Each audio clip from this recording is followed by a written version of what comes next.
Hi பா, எல்லாம் எப்படி இருக்கீங்க? இன்றைக்கி நம்ம செரின் வீட்டு சாப்பாடில் ஒரு சூப்பரான ஒரு லஞ்ச் பாக்ஸ் ரெசிபி தான் பண்ண போகிறோம். இன்றைக்கி ஃபஸ்ட் டே வந்து ஸ்கூல் ரீஓப்பன் பண்ணிட்டாங்க. இன்றைக்கி பாப்பா ஸ்கூலுக்கு போகிறாளா, அதனால் அவசரமாக அவங்களுக்கு ஒரு லஞ்ச் ஒன்று கொடுத்து விட்றதுக்கு நான் ஒரு ரைஸ் பண்ண போகிறேன். அது உங்களுக்கும் யூஸ்ஃபுல்லாக இருக்கும் அப்படின்னு தான் இன்றைக்கி இந்த தக்காளி சாதமும் உருளைக்கிழங்கு பொரியல் மாதிரி ஒன்றும் பண்ணி உங்களுக்கு காட்ட போகிறேன். அதுக்கு எப்பயும் போல் நான் வந்து ஒரு படி அரிசி ஊற வச்சு எடுத்திருக்கேன்.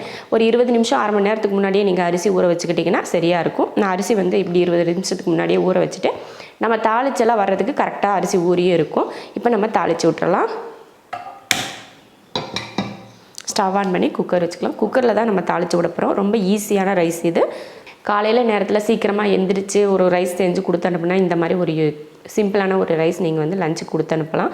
அந்த மாதிரி தான் இன்றைக்கி நானும் அவசரமாக எந்திரிச்சு ஒரு லஞ்ச். இன்றைக்கி தான் ஃபஸ்ட் டே போகிறதுனால டெய்லி லேட்டாக தூங்குவோமா, இன்றைக்கி சீக்கிரமே எந்திரிச்சதுனால அவசரமாக ஒரு ரைஸ் ஒன்று பண்ணணும்னு யோசித்து டக்குன்னு செஞ்சிடலாம் அப்படின்னு சொல்லிட்டு வந்து நின்று செய்ய போகிறேன்.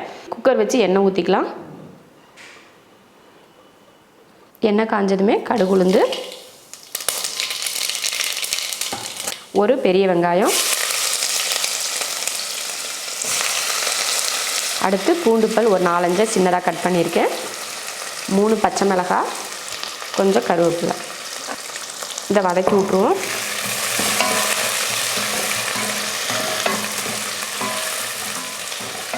வெங்காயம் கொஞ்சம் வதங்கிறதுக்குள்ளே நம்ம இதில் தக்காளி அரைச்சிட்டு வந்துடலாம். நான் வந்து ஒரு 5 தக்காளி எடுத்திருக்கேன். கொஞ்சம் மீடியம் சைஸ் தக்காளியில் தான் ஒரு 200 கிராம் இருக்கும் இந்த தக்காளி வந்து கொஞ்சம் அதிகமாக சேர்த்துக்கிட்டோம்னா ரைஸ் வந்து நல்லாயிருக்கும்.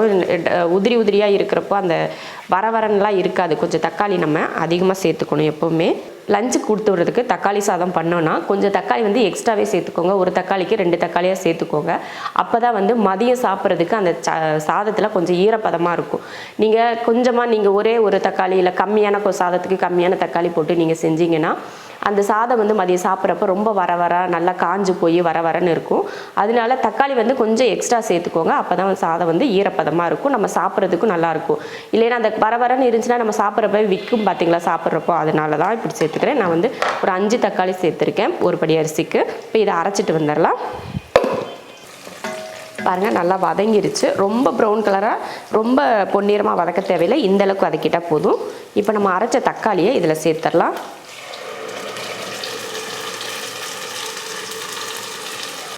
கொஞ்சம் மஞ்சள் தூள், மிளகாத்தூள் 1/2 ஸ்பூன். ஏன்னா பச்சை மிளகாயும் நம்ம சேர்த்துருக்கோம் இல்லையா, அதனால் அரை ஸ்பூன் மிளகாத்தூள் சேர்த்துக்கோங்க. 1/2 ஸ்பூன் மல்லித்தூள், 1/4 ஸ்பூன் கரம் மசாலா, ஒரு 1/4 ஸ்பூன் அளவுக்கு இஞ்சி பூண்டு பேஸ்ட். இதை நல்லா வதக்கி விட்டுறலாம். தக்காளியில் இருக்க தண்ணி வற்றி அதை எண்ணெய் பிரிஞ்சு வரட்டும். அதுக்கப்புறமா நம்ம தண்ணியெல்லாம் சேர்த்துக்கலாம். நம்ம வந்து தக்காளியை அரைச்சி சேர்த்துருக்கோம். எதுக்காக அப்படின்னா, நம்ம இதுக்கு முன்னாடி வீடியோலேயே உங்களுக்கு நிறைய சொல்லியிருப்பேன். நம்ம மதியத்துக்கு சாப்பிட்றதுக்கு கொடுத்து விட்றோம் அப்படின்னா அந்த தக்காளியோட நம்ம தக்காளியை கட் பண்ணி போட்டோம்னா அதில் வந்து அந்த தோல் வந்து டிஸ்டர்பாக இருக்கும் சாப்பிட்றதுக்கு. இந்த மாதிரி நீங்கள் அரைச்சி சேர்த்துட்டிங்கன்னா அவங்களுக்கு சாப்பிட்றதுக்கு எந்தவித டிஸ்டர்பன்ஸும் இருக்காது. எடுத்து வச்சு அதில் பாதி சோறு வீணாகும் இல்லையா, அந்த மாதிரிலாம் இதில் ஆகாது. அதுக்காக தான் நான் தக்காளி வந்து அரைச்சி சேர்த்துக்கிட்டேன். நீங்களும் உங்கள் வீட்டில் லஞ்சுக்கு கொடுத்து விட்றீங்க, இல்லை குழந்தைங்களுக்கு கொடுத்து விட்றீங்கனாலும் இந்த மாதிரி தக்காளி அரைச்சி போட்டு தக்காளி சாதம் பண்ணுங்கள். உங்களுக்கு உங்கள் பசங்களோ உங்கள் வீட்டில் இருக்கவங்க எல்லாருமே நல்லா ஈஸியாக சாப்பிட்ருவாங்க. அந்த தக்காளியை எடுத்து வைக்கிற வேலையே இருக்காது. அதுக்காக தான் அரைச்சி சேர்த்துக்கிறோம். இப்போ நல்லா வதங்கி எண்ணெய் பிரிஞ்சு வர ஆரம்பிச்சிருச்சு. பாருங்கள், நல்லா தண்ணியெல்லாம் வற்றிருச்சு பார்த்தீங்களா. இப்போ இதில் தண்ணி சேர்த்துக்குருவோம். இந்த படியில் ஒரு படி அரிசி தான் போட்டிருந்தேன், அதுக்கு தண்ணி சேர்த்துக்கலாம்.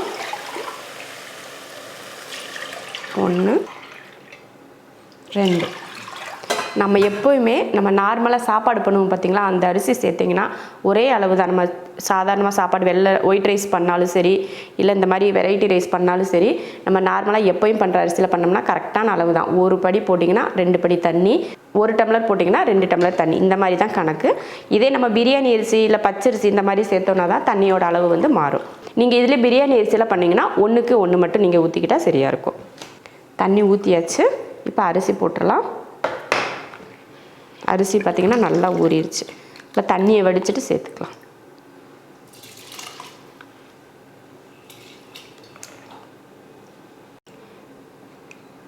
தேவையான உப்பு.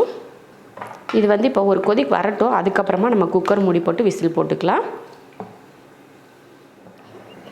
பாருங்கள் நல்லா கொதிக்க ஆரம்பிச்சிருச்சு. இந்த டைமில் உப்பு இருக்கான்னு பார்த்துட்டு நீங்கள் குக்கர் மூடி போட்டுக்கலாம். இப்போ குக்கர் மூடி போட்டுருவோம். 2 விசில் இல்லைன்னா 3 விசில் விட்டு ஆஃப் பண்ணிக்கலாம். குக்கர் விசில் வரதுக்குள்ளே நம்ம உருளைக்கிழங்கு கட் பண்ணி எடுத்துக்கலாம். உருளைக்கிழங்கு வறுவல் வந்து எப்பயும் நம்ம நார்மலாக சிம்பிளாக பண்ணுற உருளைக்கிழங்கு வறுவல் தான் பண்ண போகிறேன். அதுக்கு வந்து நான் 2 உருளைக்கிழங்கு எடுத்திருக்கேன். ஒரு 1/4 கிலோ உருளைக்கிழங்கு தான் நான் எடுத்திருக்கேன். எடுத்து கட் பண்ணி தண்ணியில் சேர்த்துக்கலாம். கட் பண்ணி வச்சிங்கன்னா உருளைக்கிழங்கு வந்து கருத்து போயிடும். அதனால் கொஞ்சம் தண்ணியில் போட்டு வச்சுருங்க.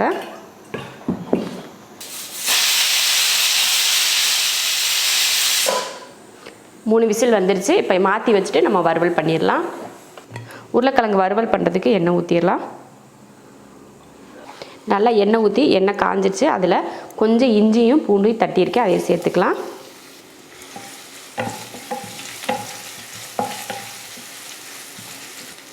அடுத்து உருளைக்கிழங்கை சேர்த்துருவோம்.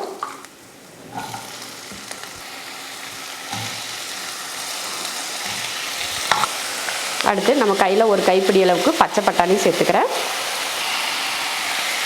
தேவையான உப்பு, 1 ஸ்பூன் மிளகாத்தூள், மஞ்சள் தூள் கொஞ்சம், கரம் மசாலா தூள் 1/4 ஸ்பூன். இப்போ இதை கலந்துருவோம்.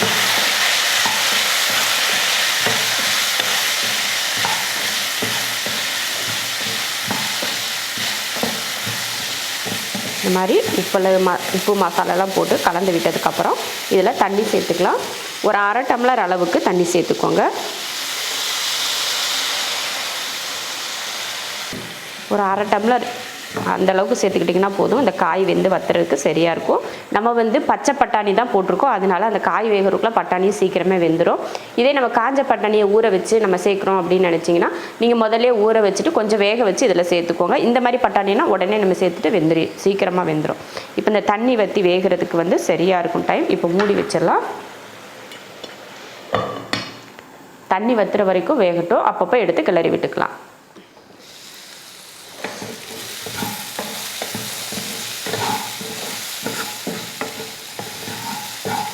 உருளைக்கிழங்குல நல்லா தண்ணியும் வத்திருச்சு, நல்லா கிழங்கும் வெந்திருக்கு.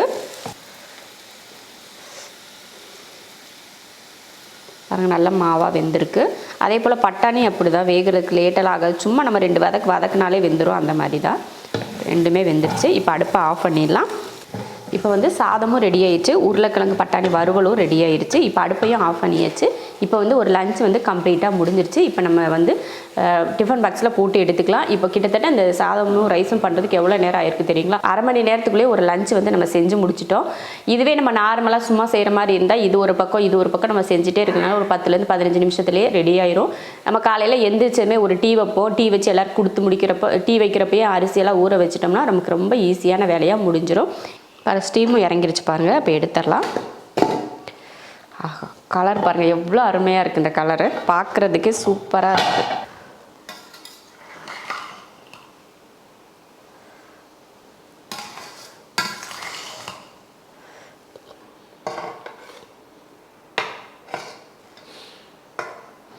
பார்த்தீங்களா, ஒரு தக்காளியோட தோல் ஒன்று கூட இல்லை பாருங்கள். நம்ம வீட்டில் பசங்க போய் ஸ்கூலில் போய் சாப்பிட்றதுக்கு, இல்லைன்னா வீட்டில் பெரியவங்க போய் ஆஃபீஸ்லாம் போய் சாப்பிட்றதுக்கு உங்களுக்கு நல்லாயிருக்கும். எந்த வித ஒரு டிஸ்டர்பன்ஸும் இருக்காது. இதில் எதுவுமே இல்லை. பார்த்திங்கன்னா நீங்கள் வெறும் ரைஸ் சாப்பிட்ற மாதிரி தான் இருக்கும். டேஸ்ட்டும் அதே அளவுக்கு குறையவே குறையாது. ரொம்ப ருசியாக இருக்கும். அதுக்கு சூப்பரான ஒரு சைடிஷ் கூட நம்ம ரெடி பண்ணியிருக்கோம் பாருங்கள். இதை அடிச்சுக்க எந்த சைடிஷுமே இல்லை. எப்பயுமே உருளைக்கிழங்கு அடிச்சுக்க எந்த டேஸ்ட்டுமே இருக்காதுன்னு தான் நினைக்கிறேன். எல்லாருக்குமே ரொம்ப பிடிக்கும் உருளைக்கிழங்குனா. உருளைக்கிழங்கு பட்டாணி வறுவலும் தக்காளி ரைஸும் அருமையான ஒரு லஞ்சுக்கு கொடுத்து விட ரெடி பண்ணிட்டோம். இது போல் ஒரு லஞ்ச் ரெசிபி நீங்களும் செஞ்சு ஸ்கூலுக்கோ ஆஃபீஸ்க்கோ கொடுத்து பாருங்கள். ரொம்ப அருமையாகவும் ரொம்ப சூப்பராக இருக்குன்னு சொல்லுவாங்க. செஞ்சு பார்த்துட்டு எப்படி இருக்குன்னு சொல்லிட்டு கமெண்ட்டில் சொல்லுங்கள். பிடிச்சிருந்தா லைக் பண்ணிவிட்டு ஷேர் பண்ணிவிட்டு நம்ம ஷெரின் வீட்டு சாப்பாடு சேனலை சப்ஸ்கிரைப் பண்ணி பக்கத்தில் இருக்க பெல் ஐக்கானை கிளிக் பண்ணி வச்சுக்கோங்க. இந்தாஸ்மா, உன்னோட லஞ்ச் ரெடி. தூக்கிட்டு கிளம்பு. கொட்டாது. உனக்கு அஸ்பக்கோட லஞ்ச் பாக்ஸ் கொடுத்துருக்கேன். அவ்வளோதான். இப்போ கம்ப்ளீட்டாக ஒரு லஞ்ச் முடிச்சிருச்சாப்பா. எவ்வளோ இப்போ சொல்லிகிட்டே இருந்தா பாப்பா, ஏம்மா இதுக்குள்ளே நீ செஞ்சிருவியா? அதுவும் வீடியோ எடுக்கிற, நீ செய்வியா? 8 மணிக்கு வந்து நின்று 8:30க்கெல்லாம் லஞ்சை கொடுத்து பாக்ஸில் போட்டேன். அதுவும் வீடியோவே எடுத்து பார்த்துக்கோ. நீ என்கிட்ட சவால் விட்டுருக்கலாம். நான் தான் ஜெயிச்சிருப்பேன்.